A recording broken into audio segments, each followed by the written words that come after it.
Ninth का और 11th का डिस्कस करते, ठीक है। देखिए आप 2003 साल के 2019 के बाद यह एग्ज़ाम पहला बार होने जा रहा है, जो आपका 2023 में हुआ था, और 2023 के बाद अब यह 2024 में। बीच में नहीं हुआ था, कोविड के कारण ये एग्ज़ाम नहीं हुआ था, लॉटरी के सिस्टम से ये आपका क्या हो रहा था, एडमिशन हो रहा था। लेकिन इस बार इंट्रेंस एग्ज़ाम होगा, और इस बार इंट्रेंस एग्ज़ाम होगा तो सिलेबस जानिए क्या होगा। क्लास 6 का जो है ना बुआ, बहुत सारे टीचर जो है कोर्स बेच रहे हैं, तो क्लास सिक्स का 199% चांस है कि इस बार भी आपका इंट्रेंस नहीं होगा, आपका जो भी होगा लॉटरी सिस्टम से क्लास 6 का एडमिशन होगा, ठीक है। अगर कोई कोर्स बेच रहे हैं, खैर नॉलेज के लिए पढ़ लीजिए, लेकिन लेकिन अगर इंट्रेंस हो जाएगा तो फिर दिक्कत हो जाएगा, लेकिन फिर भी कोशिश कर लीजिएगा। तो हर बार इसका लॉटरी लगा था, इस बार भी इसका लॉटरी लग सकता है। लेकिन क्लास 9 के बारे में चर्चा करते हैं, फिर क्लास 11 का चर्चा करेंगे। क्लास 9 का बुआ इंट्रेंस एग्जाम होगा, गांठ मान लीजिए। क्लास 9 का इंट्रेंस एग्जाम होगा। इसका सिलेबस क्या है? इसका सिलेबस है मैथ, साइंस, एसएसटी, उसके बाद इंग्लिश और Hindi. Math, science, SST, English और हिंदी, जिसमें से आपको दिया गया है मैथ्स आपका 25 क्वेश्चन रहेगा, साइंस आपका 25 क्वेश्चन रहेगा, इंग्लिश आपका 10 क्वेश्चन रहेगा, हिंदी से भी आपका 10 क्वेश्चन रहेगा। कितना हुआ? और आपका बच गया एसएसटी। हाँ, एसएसटी से आपका क्वेश्चन ज़्यादा का नहीं रहेगा। एसएसटी का क्वेश्चन आपसे हो सकता है मुश्किल से मुश्किल, एक सेकंड में इसका एग्जैक्ट बता देते हैं इसका एसएसटी से कितना क्वेश्चन रहेगा।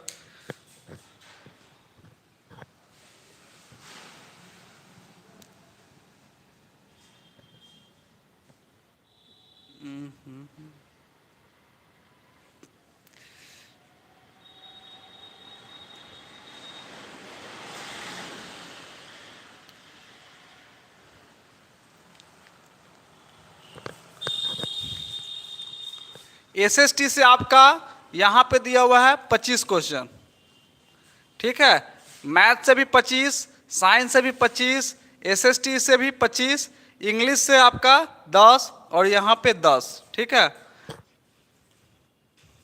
इंग्लिश हिंदी मिला के आपका 25 है, तो मान लो ना आपका 12 और ये हो सकता है 13, तो यही मान लो, यही आपका सिलेबस है क्लास 9th वाला के लिए, ठीक है। लेकिन क्लास 11th का अगर डिस्कशन करते हैं, अगर क्लास 11th के लिए, ये है क्लास 9th का सिलेबस। क्लास 11th के लिए जो बच्चा 11th के लिए अप्लाई करेगा, मैथ्स स्ट्रीम अगर लेगा, उसका सिलेबस देख लीजिए बुआ। उससे रहेगा मैथ्स से रहेगा उसका 25 क्वेश्चन, मैथ से उसको 25 क्वेश्चन। दूसरा फिजिक्स से उसका रहेगा 25 क्वेश्चन, केमिस्ट्री से उसका रहेगा 25 क्वेश्चन। एक खुश की बात यह है कि इसमें बायोलॉजी नहीं आएगा, बायोलॉजी इसमें नहीं आएगा। उसके बाद आपका आ गया हिंदी से आपका रहेगा 10 क्वेश्चन, इंग्लिश से आपका रहेगा 10 क्वेश्चन, और खुशी की बात यह है कि एसएसटी से आपका मात्र 5 क्वेश्चन रहेगा, मात्र 5 क्वेश्चन रहेगा। एसएसटी में आपको क्या पढ़ना है? हिस्ट्री, ज्योग्राफी, पॉलिटी और इकोनॉमिक्स। अगर आप चाहते हैं हिस्ट्री, ज्योग्राफी, पॉलिटी, इकोनॉमिक्स में, तो आप इसको स्किप भी कर सकते हैं, यानी। और करंट अफेयर भी इसमें आपको रहेगा, करंट अफेयर भी 5 क्वेश्चन में 1 से 2 आपका करंट अफेयर रहेगा, यानी एसएसटी के लिए उतना मेहनत कीजिएगा तब 5 नंबर आएगा आपको। मैथ से कितना? 25, फिजिक्स से कितना? 25, केमिस्ट्री से कितना? 25, और हिंदी से कितना? 10, इंग्लिश से भी 10, एसएसटी से मात्र 5 क्वेश्चन रहेगा, ठीक है। तो आप लोग इसको अगर चाहिएगा तो आप लोग इसका बहुत अच्छे तरीके से तैयारी कर सकते हैं। और केमिस्ट्री का भी सिलेबस दे दिया गया है। केमिस्ट्री से आपको आ रहा है, कौन कौन चैप्टर आ रहा है? Matter and surrounding, atom and molecules, atom and molecules. तीसरा स्ट्रक्चर ऑफ एटम और एक आ रहा है आपका carbon and its compound, carbon and its compound, ठीक है। और एक आपका बच गया metal and non metal, metal and non metal. इतना चैप्टर आपका आ रहा है केमिस्ट्री से, इतना चैप्टर, यानी 1 2 3 4 5। और जो आपका सिलेबस कोई और नहीं, क्लास 10th में जो आप पढ़े हैं, atom molecule, structure of atom, carbon and its compound, acid base salt, chemical reaction, वही आपका क्लास 11th का सिलेबस है। कोई दिक्कत? कोई दिक्कत नहीं है। फिजिक्स से आपका आ रहा है motion, force, law of motion, work energy, electricity, यही सब आपका आ रहा है, ठीक है। तो देख लीजिए तो इस और क्लास 11th का मैथ से क्या क्वेश्चन है, चैप्टर कौन है, real number, polynomial, trigonometry, triangle, circle, surface area volume, बस यही सब चैप्टर है। एपी और लीनियर इक्वेशन इन 2 वेरिएबल, इतना चैप्टर आपका आ रहा है। तो यानी आप अगर तैयारी करना चाहते हैं तो आप एसएसटी को गोल कर सकते हैं, कोई दिक्कत नहीं है, छांट दीजिए। आप बायोलॉजी को भी छोड़ सकते हैं, इस दोनों को छोड़ के आपको बाकी पढ़ लेना है। स्कूल का लिटरेचर आपका भी नहीं आ रहा है, आपका लिटरेचर स्कूल का नहीं आ रहा है, आपका क्या आ रहा है, ओनली ग्रामर, ठीक है। ये आपका बीएचयू का सिलेबस है, ठीक है। इसमें मैथ से 25, साइंस से 25, एसएसटी से 25, इंग्लिश से 12 और हिंदी से 13, यानी टोटल मिला के 25 क्वेश्चन। और 100 क्वेश्चन आपका रहेगा। समय मिलेगा आपको 120 मिनट, 100 क्वेश्चन, समय आपको 120 मिनट, यानी 2 घंटा। एक क्वेश्चन आपका 3 नंबर का, एक क्वेश्चन आपका 3 नंबर का। और सौभाग्य की बात यह है कि इसमें निगेटिव मार्किंग नहीं है, इसमें क्या नहीं है, नो निगेटिव मार्किंग, इसमें निगेटिव मार्किंग नहीं है। आप तुक्का मार के चलाइएगा, फिर भी आपका क्या होगा, सही होगा या गलत होगा, लेकिन आपका मार्क्स नहीं कटेगा। समझ में आया बतवा? हाँ। तीसरा और बात बताना है, ये एग्जाम का फॉर्म लास्ट डेट आपका है 20 तारीख, 20 मार्च, 20 मार्च ये लास्ट डेट है आपका। 20 मार्च तक, यानी आई से 20 दिन, 20 मार्च तक अगर आप फॉर्म अप्लाई करते हैं तो कर पाते हैं बीएचयू के लिए, नहीं तो आप फॉर्म अप्लाई नहीं कर सकते हैं। अगर फॉर्म अप्लाई करने में अगर आपको कोई भी गलती हो गया हो तो 21 मार्च से लेके 27 मार्च तक आपको समय दिया जाएगा करेक्शन के लिए, ठीक है। करेक्शन के लिए आपको समय दिया जाएगा, उसके बाद आप करेक्शन कर सकते हैं। लेकिन आपका लास्ट डेट क्या है, 20 मार्च, यानी आज से 19 दिन बच गया, ठीक है। और हमको लगता है 11th मैथ बहुत आसान है। सबसे बड़ी बात है एसएसटी उतना बड़ा सिलेबस से हटा दिया, 5 नंबर का है मात्र, कहेला 5 नंबर के लिए, यानी हिस्ट्री से एक क्वेश्चन बनेगा। बायोलॉजी आपको भी हटा दिया, और केमिस्ट्री भी आपका एकदम आसान है, metal non metal, matter atom, structure atom, comments compound, ये तो हम ही आपको पढ़ा देंगे।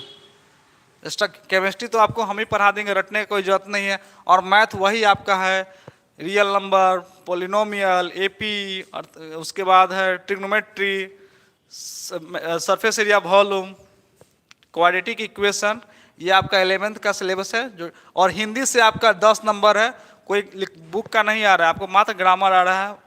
और इंग्लिश से आपका 10 नंबर है, कोई अति नहीं आ रहा, बुक का नहीं आ रहा। बस इंग्लिश का सिलेबस क्या है, noun, pronoun, verb, adverb, preposition, conjunction, interjection नहीं है, active voice, passive voice, narration, 10 number का आ रहा है।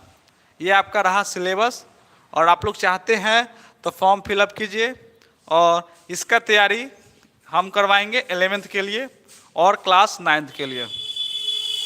11th का तैयारी इस बार आप लोग का हो सकता है तो ऑनलाइन ही क्लास चलेगा, और ऑफलाइन आपका 2 बजे से लेके शाम 4 बजे तक, 2 बजे से लेके शाम 4 बजे तक आपका ऑफलाइन बैच चलेगा, ठीक है। और किसी का सपना है बीएचयू में जाने का तो आप लोग जा सकते हैं। सबसे बड़ी बात क्या है, आपको एग्ज़ाम देने भी बनारस ही जाना होगा, एग्ज़ाम देने आपको बनारस जाना होगा। अरे वो बहाने बनारस घूम लेगा एग्ज़ाम का डेट भी अनाउंस हो गया है, एग्ज़ाम डेट भी आपका अनाउंस हो गया है।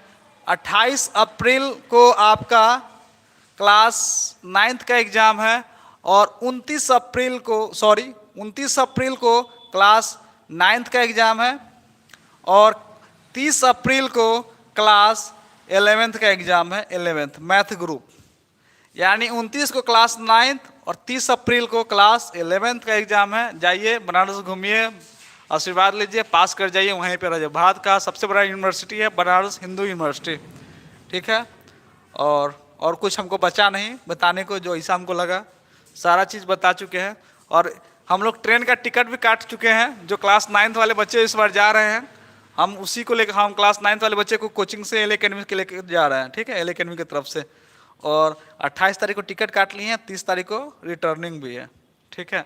तो आप लोग भी अपना अगर जाने का होगा तो टिकट वगैरह सब काट लीजिएगा, जा सकते हैं। एक और बड़ी बात है, एक और बड़ी बात बता देते हैं क्या कि तैयारी में बुआ, हम अगर 11th के कहेंगे तैयारी अगर करना चाहते हैं तो एसएसटी को छोड़ दो, बोर्ड एग्जाम होता है, एसएसटी छोड़ दो, बायोलॉजी आपका छोड़ दो। सबसे ज़्यादा वेटेज है मैथ, फिजिक्स और केमिस्ट्री, इस दोनों का लिमिटेड सिलेबस है, इसका भी लिमिटेड सिलेबस है।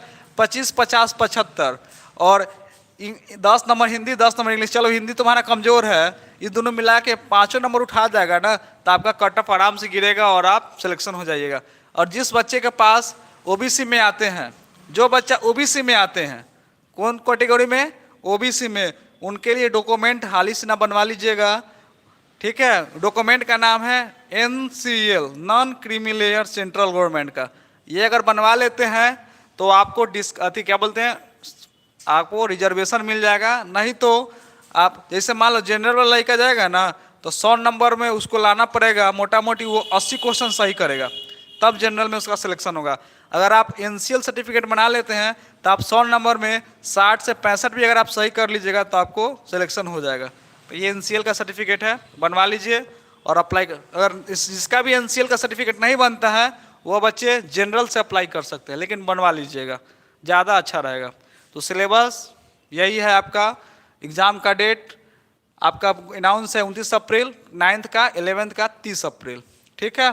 और आपका यही सिलेबस है। चलिए यहीं पे आपको हम अपना समाप्त करते हैं। और जिनको भी क्लास लेने का मन होगा, सपना होगा, ठीक है, L academy application play store पे जाइएगा, आप अपना क्लास ले सकते हैं। समय आज से कितना दिन बच गया, यानी 30 दिन और नहीं 25 दिन, मानो ना मोटा मोटी आपके पास 55 दिन है। 55 दिन है, कोई एक्स्ट्रा नहीं पढ़ना है। जो आपको पढ़ाए हैं वही उसी को पढ़ना है, उसी को प्रैक्टिस करना है। बस शर्त यही है कि आपको स्कूल के एग्जाम में थ्योरी लिखना पड़ता था, इस एग्जाम में आपको ऑब्जेक्टिव बनाना है। इस एग्जाम में क्या बनाना है आपको, ऑब्जेक्टिव बनाना है। और मार्क्स लाइए, सिलेक्शन लीजिए और एल एकेडमी का झंडा गाड़ते हुए जाइए। चलिए यहीं पे समाप्त करते हैं अपना लेक्चर, ठीक है। हाँ, और क्या बोले, 2 से 4 आपका चलेगा। कौन सा बैच, क्लास 9th का बैच। और क्लास 11th के लिए हम टाइम निकालते हैं, ठीक है। चलिए बहुत बहुत धन्यवाद।